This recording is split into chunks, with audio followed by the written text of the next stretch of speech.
I'm Eric Wong from IBM. I'm the marketing director of IBM. I just wanted to recap a couple of things that was mentioned by the panelists, which came in very interesting, because the IBM company just completed the 2008 CEO study, and I think the only one part that didn't come out strong was the fact that I didn't hear about the employees of the company, how they have been part of the whole ecosystem of corporate responsibility. And also it didn't come up very strongly on how your chain of suppliers, your partners, who are part of the people that needs to be part of the whole ecosystem on corporate responsibility. So that's a very good point. Yes. Very good 2 points. The people, I think, was touched upon actually by particularly, I do recall Tan Sri right at the end talking about the talent and how talent want to be associated with, thank you very much, Eric, with companies in which I suppose they share the same values. But the chain of suppliers and partners, perhaps that is something that I could ask Irene to start, because I know that you're very much into the Equator principles, in which you, in a way, you're talking about there about responsible lending. We're lending hopefully to people who are responsible vis-a-vis the environment and so on. So that idea of the chain of business partners that companies deal with, and the part that plays. I think it's vital. This collaboration has to extend beyond just governments and individual companies. So that, for example, Krishnan and HSBC, our two companies, have a history of cooperating together. But it goes beyond that. If you think of your business, our business is banking. Banking is a fundamental part of any infrastructure, any economic infrastructure. And part of the job of a bank is to make sure that money is in the system and in the right place. Now, it used to be, I'm sure, that banks thought that their sole responsibility was to make money. As I think, if we're fair, if a corporation doesn't make money, frankly, you can't actually take part in sustainable and community activities anyway, because you just don't have the resources. So the first thing I'd like to say is there's nothing wrong with making a good profit. Without the good profit, you can't actually do good in the world. But you actually then have to look at your fundamental business, as Christian was saying. Our fundamental business is offering credit, for example, in the corporate world. That means that we have learnt by experience, and it is a journey, that money has to be used for the right purpose, which is why we subscribe to the Equator principles. If I'm honest, and we're talking about brand, in some ways that initially got us into trouble, because of course what then happens is you attract the attention of the outside world, who really want to say to you, well, you say that you subscribe to the Equator principles, but actually look at this customer in Outer Mongolia when you're sitting in London who is doing the following. And so you're hauled over the coals for not actually doing the right thing. Then you have to think again and say, okay, I'd better start using the processes of the bank and the people of the bank to think this through. Rather than just saying it and saying it's a good thing to do, I'd better get everybody involved to think it through. So you start internally, and we then overhauled all of our credit policies.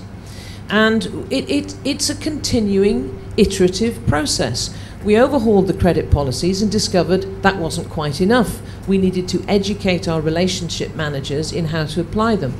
And finally, if you come out into the Malaysian context, that means that here in Malaysia, when we talk about sustainable lending, we're not trying to be difficult. We're not trying to say we're better than you and we won't lend if you don't come up to our high standards. What we're trying to say is we need to balance the needs of the present to make money and to have a thriving society, about the needs of future generations to have a society at all.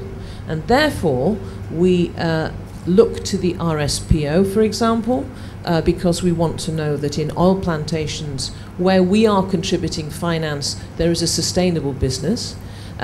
Those producers will tell you that the NGOs have been chasing them, and it's become quite an issue in Europe where they don't want to buy palm oil unless they're pretty sure that it comes from a sustainable source. So there is another stakeholder who is putting pressure on. and another business partner. In forestry, we have forestry guidelines. We want to make sure that, as far as we can, that timber, for example, is certified. And it's not just because that's what everybody is asking for if they're making furniture for B&Q in the UK and in France. It's because actually, in 50 years' time, I'd like to think that there's still a business going in forestry within Malaysia. And HSBC sees it as their responsibility. Now that pulls in our customers. It pulls in all of our advertisers, our business partners. It pulls in our lawyers. It pulls in our accountants. It actually now, if you want to know how they really chase CEOs in HSBC, it actually means that it's in my performance appraisal as well. On an annual basis, it's in one of the quadrants of my performance appraisal. Now, if you'd put it in my performance appraisal 10 years ago, it wouldn't have made any sense because I wouldn't have understood it. And there's been a 10-year journey since then. So I now find that we have to ask suppliers if, in fact, they are complying with some of the things that we believe in. So if you look in our cafeteria, we no longer use foam cups. So we had to go back to our supplier and say, will you please supply us with something that is a sustainable fabric? We even look at our light bulbs, because you have to say, governance, fine. Direct impacts that you are having as a business, what am I buying? What am I using? Indirect impacts, what am I doing with my customers and my partners? And then finally, you come down to the community charitable projects that we're involved in as well. Sorry, long-winded, but it starts as a journey and it has tentacles through every different aspect, because if you really believe it, it flows through to everything that you do. Yes. Thank you. That's very interesting, because I've always found that it's kind of surprising that wherever you go, an HSBC CEO is at the forefront of corporate responsibility in whatever market. Some kind of major coincidence, but obviously it's not a coincidence. This is part of the of your KPIs. And speaking of KPIs, I suppose at this point it's always good to turn to Tan Sri Azman, who I know you didn't invent the term, but you certainly popularized the term here in Malaysia. Tan Sri, we're pretty good, I think, as at least at the larger end of Malaysian companies, including and especially the GLCs in corporate responsibility within our companies, as our companies directly affect the environment and so on. We're getting better anyway. But what about this area of the supply chain and trying to ensure that the people you buy from or your companies buy from and deal with are operating to the same principles? No, I was about to start with a little story about KPIs, but better not. No, please do. Some they want to call it KOPI, copy.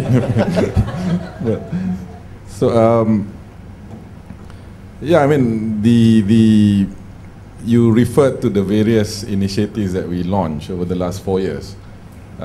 We felt briefly the backdrop to the GLC space, and as the names are just government-linked corporations. And therefore, there tends to have been a larger than usual, perhaps, obligation to carry some of the more social stroke, CSR or CR type perception, at least. And indeed, when we stacked up some numbers, we found that the numbers were indeed large, but we felt that so we do know that while we are big companies on the stock exchange, and prior to the program, they have been underperforming for many years, and I think that was basically the task that was set in. So how do you balance these two things between, again, this shareholder versus stakeholder economy? And indeed, the word balance, I think, lies smack in the middle of it. I think just at the risk of that pendulum going too much the other way, I think one needs to, I think my second round robin now is actually to highlight that are there maybe a valid question as well. While we're all propagating CR, are there limits to CR? Is a question we should think about. I would contend yes, and therefore the principle of proportionality has to come in as well. For example, if we do everything, GLCs, we've adopted something like 153 schools or under a PINTA program and growing. There's about 80,000 students, and typically in underprivileged areas. But obviously, there are 10,000 schools in the country. You can't solve everything. You cannot boil the ocean, as the saying goes.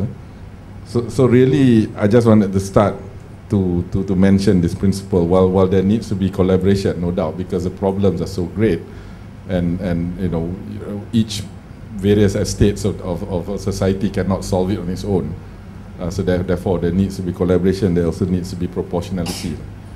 So against that backdrop, on the question of supply chain, we among the books you referred to, the Silver Book, if I may take a brief commercial, thank you. Not bad, boleh kena tier Nespo. We also have what we call our Red Book, which basically looks at supply chain and suppliers. And indeed, these are major levers that GLCs play. And I like the word tentacles that Irene says. Indeed, this has very far-reaching things. I must say we have not done enough yet. Certainly not to the level of HSBC in terms of insisting in great detail yet. Although aspirationally, we want to be up there with the best. Because our first objective is really cleaning up and organizing, and we are still at that stage. The supply function, really, working with suppliers, really sieving through. I think we're trying to figure out, which are the truly, capable or suppliers first. I think we're at that stage, to be honest. But it doesn't mean, but indeed those principles are already in the book, that they should be socially responsible, and ethically responsible, and so on. They are big levers, and I think if I may briefly, Dr. Johan, just to highlight, to give justice to my colleagues here, a lot of work has been done. While our bottom lines, our principal bottom line, which is profits, there are two other bottom lines I'm taught by my team, which is people and planet. So triple bottom line, PPP, they keep reminding me, okay. So the profit side, GLC as a group, up to 2007, we've grown from something like 10 billion in 2004 to 19 billion. That's an increase of 91% over 3 years. This year is going to be tough, of course, but there's been progress. The other two bottom lines are really the people and planet bit. They've been busy. We've been busy. If I may just briefly highlight to give justice.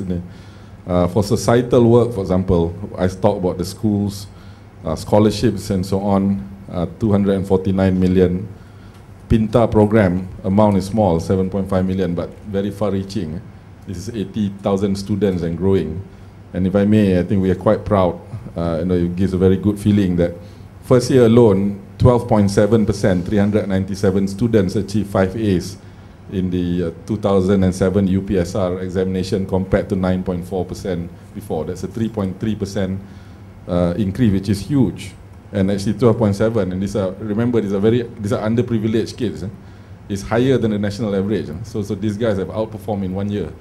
I hope it's sustainable. I don't know. Sports, community, environmental protection, employee welfare. Total, if my arithmetic is still right, is actually more than 500 million. Big number, of course, GLC's big space. Whether we're doing enough or organizing enough. But certainly in whatever we do, supply chain included, I think this really needs to go out. Thank you.